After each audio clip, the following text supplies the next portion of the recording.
It's Danza from Dancers Coin Collecting. We're going to look at something today, Whatnot, and some comments were made about Whatnot. I have not been on Whatnot.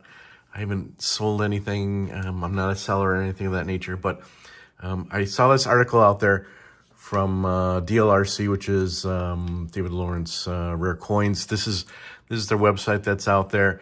It was written by John Brush, who is the president of dlrc. So he does a weekly posting out there called Coins We Love.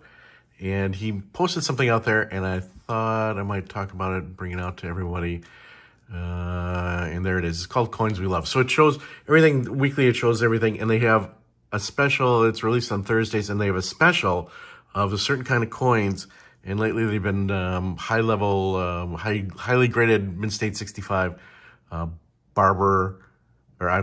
Morgan dollars out there. So they do this thing on Thursday to get, sometimes when they get inventory of lower nature and everything like that, they get 15 or 20 pieces and they show it on there. But it's interesting. As he says, the most common question we hear from collectors is, how's the coin market? And you see, he goes on to say a couple things there. And then he comes in here and he says, one of the newest levels that has really come onto its own in the last year is called Whatnot. Now, if you haven't been on Whatnot, I have not, and you're a serious collector, I'd probably suggest you save your sanity and don't worry about it, which I would call myself a semi-serious collector. If you like buying raw coins, that will likely never straight grade. So what are never straight grade? Straight grade is slabs. So, interesting comment there. Or random bags of wheat cents for double what they are worth, along with a few miscellaneous oddball items. It's a great place to spend some time. Honestly, I find myself checking it out late at night on occasion just to see what's going on. And I do sit when, my competitors, I kind of do the same thing too. I see what everybody's doing out there.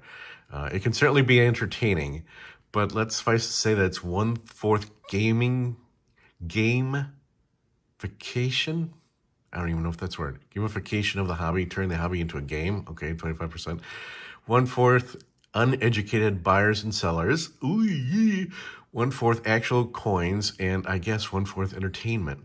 So it's interesting because David Lawrence is also an online auction center, so it's kind of like a competitor, but an interesting comments. Now, what does that have to do with the actual coin market? Interesting is caused some market increase in the value of one of our favorite sectors of the coin market that we have long thought is undervalued. The cheaper collector coins. Let's say collector coins up to $1,000. Wow, okay. I wouldn't think 1,000 is a break point. To increase in price. So coins less than 1,000 is increased in price because of what's going on at Whatnot. These have long been in demand by us, but the rest of the collecting world is finally finding these affordable gems. So I thought, let me know your comments down below. I know there's a lot of people that do sell coins on Whatnot, and not straight graded coins, which are the slab coins out there. I'm wondering what your thoughts are on this, whether or not you consider it accurate or not. It keeps on going on. Middle of the market, 500. See, so there's 1,000 and there's 500. That doesn't make sense. Middle of the market, 500 to 5,000. That's where I am. I would call myself in my collection, middle of the market of my slabs. As long as the coins are attractive, priced fairly, and are quality for the grade, these coins are doing just fine. Okay. They sell more in this range than any of all others. I would expect that. That's what I'm in this range. We definitely see strength here. Unfortunately, with the price of gold skyrocketing, there you go.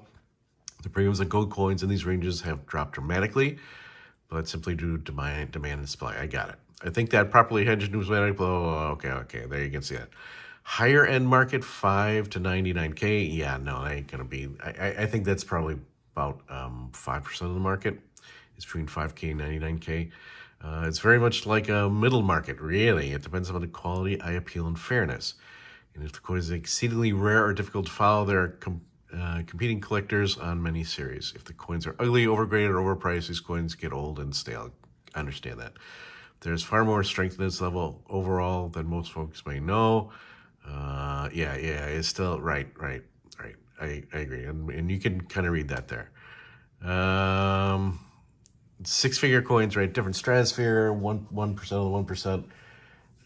None of us are going to be in that. Well, none of my followers, I believe, is ever going to be in that. Agreed. Collectors are still under PCGS/CAC sticker coins. I agree. CAGC, oh, highly desirable in quality and certainly far above average. Okay, so they're still getting a premium. And collector coins and NGC holders are doing okay as well. They're doing okay. Okay. I appeal.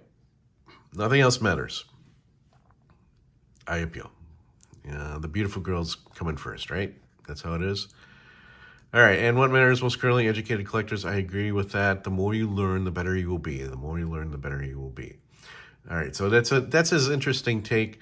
Again, let me know what you think about this, because I've not been on Whatnot, but let me know what you think. 1/4% gamification, making the hobby into a game. 1/4 uneducated buyers and sellers. 1/4 actual coins, and 1/4 entertainment. Sounds interesting, but let me know your thoughts. Get out there, let me know your thoughts, put them out there. If you made it this far, please subscribe to the channel, make comments. I always respond to comments. Everyone have a good week, and I thought this was really good for our monthly discussion right here. All right, see everybody soon.